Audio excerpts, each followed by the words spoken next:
तपाईले यो चारवटा पोइन्ट फिक्स गर्नुभयो ठीक छ यो चारवटा पोइन्ट एबी प्लस सिडी को फिक्स गर्नुभएको रहेछ अब यसमा त केही डाउट छैन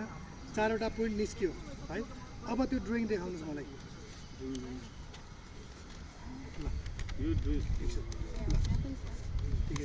ल अब तपाईले के गर्नु पर्यो यहाँबाट चाहिँ हैन अब तपाईले चाहिँ यो निकाल्नु पर्यो फुटिङहरुको प्लेस गर्नु पर्यो त्यसको लागि अब तपाईले के गर्नु पर्यो अहिले चाहिँ हाम्रो यो पोइन्ट हो बुझ्नुभयो तपाईले अहिले जुन नाप्नु भयो नि यो दुईटा पोइन्ट र तपाईको यो दुईटा पोइन्ट फिक्स भयो ठीक छ अब यो लाइनबाट यो कति भित्र छ त्यो हेर्नु पर्ने यहाँबाट हेर्नुस् यो लाइनबाट यो 1200 यसको सेन्टर लाइन छ कि छैन छ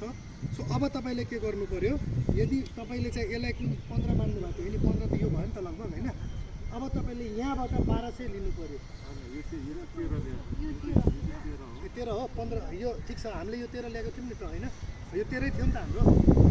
हैन यो 13 थियो नि अब 13 पोइन्ट लिएर तपाईले के गर्नु तपाई नि आउनुस् है भिडियोमा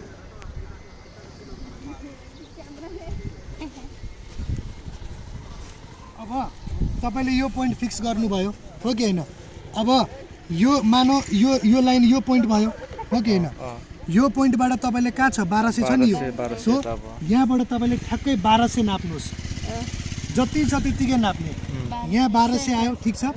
योबाट यो पोइन्टबाट 1200 आयो ठीक छ अनि यो पोइन्टबाट पनि नाप्नुस् यो पोइन्टबाट कति छन् 1000 छन् छ कि छैन यहाँबाट 1200 पोइन्ट नाप्नुस् मार्किङ गर्नुस् यहाँबाट 1000 नाप्ने मार्किङ गर्ने ल पहिला यति गर्नुस् ठीक छ